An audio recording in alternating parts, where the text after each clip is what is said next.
Hoje nós celebramos a memória de São Padre Pio de Pietrelcina. Como eu disse, a gente tem aqui a imagem e a relíquia de São Pio. Um santo recente, faleceu em 1968. Então, não é um santo assim da Idade Média, um santo que tem mais de 1000 anos, né? É um santo que viveu realidades muito próximas a nós. Enfrentou a Segunda Guerra Mundial, viveu desafios de um mundo que começava a se globalizar. Então, um santo muito próximo, né? São Padre Pio, ele já morreu com fama de santidade. No primeiro momento, o que despertou a atenção das pessoas em Padre Pio foi porque ele recebeu os estigmas.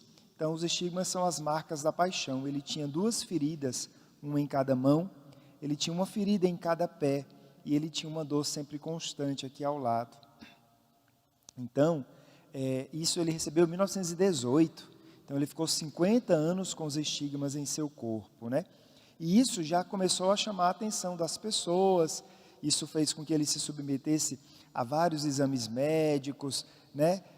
Foi provado e comprovado que aquilo era algo real, sem explicação, ou seja, não era ele que estava se mutilando ou fazendo de conta que era uma ferida, mas era algo verdadeiro, né? Então, essa notícia se espalhou e as pessoas começaram a ir atrás do frei estigmatizado. E é lógico, conseguiram descobrir as outras virtudes de São Padre Pio. E a principal delas é que ele era um excelente confessor. Ele conseguia sondar os corações e ele conseguia perceber a retidão das pessoas no ato de confessar-se. Não foi uma nem duas, mas foram várias as vezes, que São Padre Pio olhou para o penitente e disse assim: você não está arrependido do seu pecado, eu não vou lhe dar absolvição, volte para casa, quando você estiver arrependido, venha confessar-se. Imagina se um padre faz isso hoje em dia, né? É até processado, né? Mas Padre Pio fazia. Padre Pio olhava para a pessoa, porque queria a santidade de vida da pessoa, e conseguia perceber que ali não existia retidão. Muitas pessoas procuravam Padre Pio por curiosidade, né?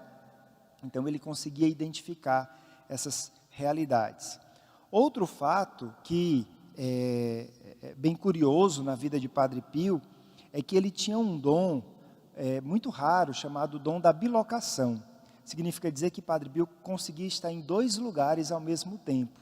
E isso não é historinha para boi dormir, né? Isso é fato. Então, ele vivia num convento no sul da Itália, e ele não saía muito desse convento. E as pessoas conseguiam comprovar que ele estava no convento e, ao mesmo tempo, visitando um doente em um hospital em uma outra cidade. Então, ele conseguia, né, estar em 2 lugares ao mesmo tempo. Inclusive, na missa de canonização de Santa Teresinha do Menino Jesus, que aconteceu no Vaticano, ele estava lá no mosteiro que ele vivia, São Giovanni Rotondo, e ele estava na missa também. Então, assim, é um dom, né, que pouquíssimos tiveram em vida, e ele conseguiu viver esse dom. Outro fato pitoresco na vida de São Padre Pio é que ele enfrentou a Segunda Guerra Mundial, né? Então, vários soldados americanos que estavam ali no sul da Itália ficaram sabendo do Padre Pio e muitos iam, né, conversar com o Padre Pio, pegar orientação. E uma das notícias que se espalharam é que alguns pilotos chegaram a ver um frei no céu afastando as bombas da região da cidade de São Giovanni Rotondo.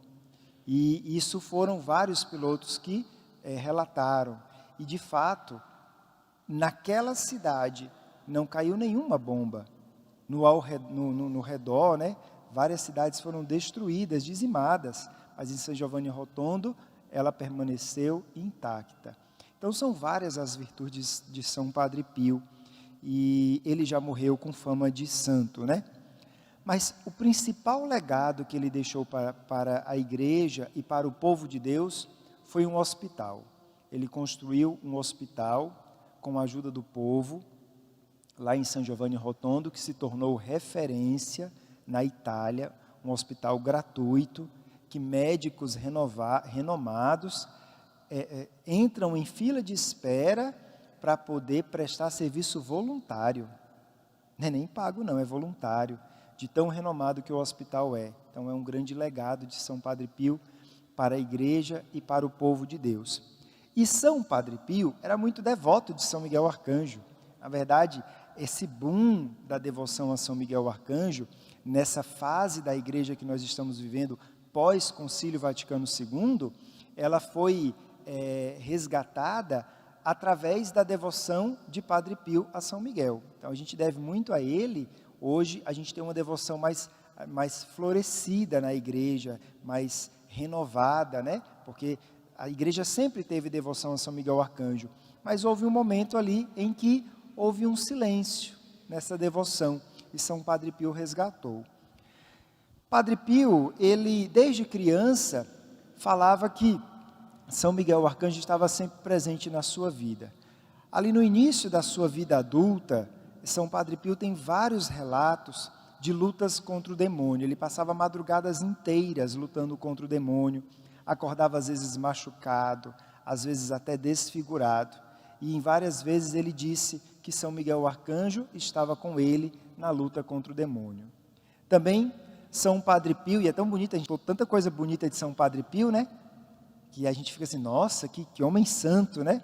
Pois quando as pessoas iam procurar Padre Pio, sabe o que é que ele falava? Ele dizia assim, vão cumprimentar São Miguel e se colocar sob a proteção dele. Então, um baita de um santo que olhava para as pessoas e falava assim, vão pedir a proteção de São Miguel. Para a gente perceber, gente, como é forte a devoção a São Miguel Arcanjo, como de fato ela é atestada pela igreja. Outro santo muito devoto de São Miguel Arcanjo é São Francisco de Assis. A gente também tem aqui na Basílica a imagem e a relíquia de São Francisco de Assis. Ambas relíquias são enviadas pelo Vaticano para nós, são relíquias originais. Em um trecho do livro Vida Segunda, escrito por Tomás Celano, ele conviveu com São Francisco, diz o seguinte, São Francisco tinha a maior veneração pelos anjos que estão conosco no combate e caminham ao nosso lado por entre as sombras da morte. Dizia que esses companheiros devem ser reverenciados em toda parte e que devemos invocá-los como nossos guardas. Mas muitas vezes dizia que devemos honrar de maneira toda especial São Miguel, porque é o encarregado de apresentar as almas ao julgamento. Em honra de São Miguel, fazia uma quaresma de jejuns, desde a festa da Assunção até o seu dia, e dizia que em honra de tão importante príncipe, devia-se oferecer a Deus algum louvor ou algum dom especial. São Francisco era tão devoto de São Miguel Arcanjo, que ele fez para ele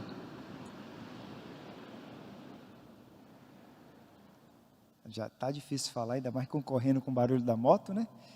São Francisco criou para ele um esquema de oração para que ele se preparasse de forma digna para celebrar a festa de São Miguel Arcanjo. A quaresma de São Miguel, que hoje nós rezamos, ela não foi uma criação de São Francisco para os outros.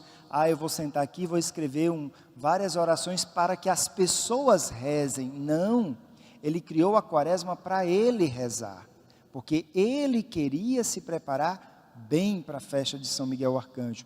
E é lógico, tudo aquilo que é bom na igreja é replicado, né? E aí a quaresma de São Miguel Arcanjo ficou conhecida e hoje em dia é rezada em tantos lugares, não só no Brasil, no mundo, né? Tantas paróquias, tanto povo de Deus rezando.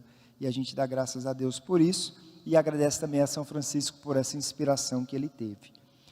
Uma freira carmelitana que ainda não é santa, mas é uma serva de Deus, chamada Antônia de Astônaco, nós temos um vitral aqui na Basílica que representa essa freira.